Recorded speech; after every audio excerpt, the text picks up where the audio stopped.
Сүйүнбай Кулубаев Козчак айылынын тургуну. Эрте жаздан баштап айыл чарба жумуштарын электромуравей менен жасап келет. Бул электромуравейдин унадан өзгөчөлүгү күйүүчү май колдонулбайт. Келинчеги дагы күн ара бул электромуравей менен Талас шаарына сүт ташыйт. Муравейди болсо Таластан сатып алганбыз. Бул өзү баазы 127 000 сом акча болгон. Муну болсо цилиндри жогун алганбыз. Биз айылда турабыз. Айылда ошо цилиндри жок. Ошого расчеттоп алганбыз да. 70 километрге жетет экен.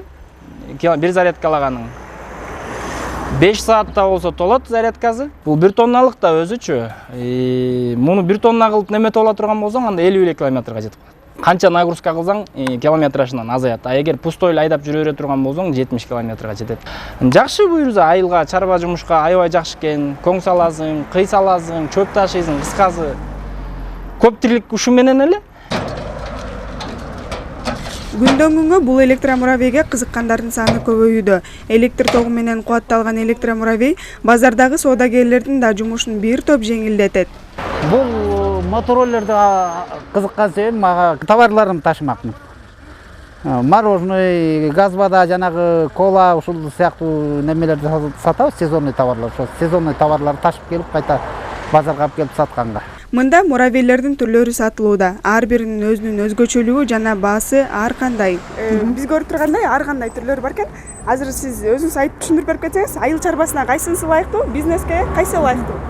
Булардын айырмасы деле жок, кете берет. Могул мисалы Желмаян деп коет.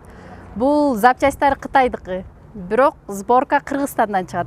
1,5 тонна көтөрөт. Айыл чарба еще бул самосвал.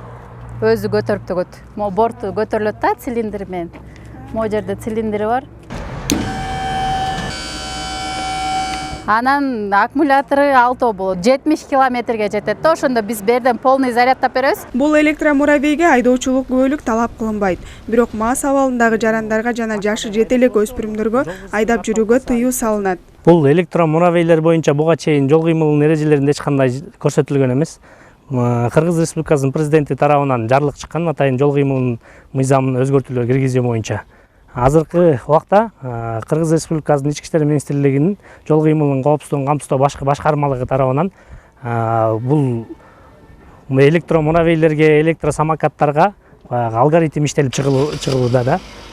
Башка жол кыймылынын эрежелерин бузса, айдап бараткан жаранга 1000 сом айыппул, ал эми мас абалын айдап баратканга 3000 сом айыппул салуу үчүн алгоритм иштелип чыгууда. Бул электромуравей абаны булгабайт. Анткени электр тогу менен зарядталат, айдаганга жеңил жана чөнтөккө ыңгайлуу. Гүлзада Бакаева, Чыңгыз Бокошев, Талаш шаары.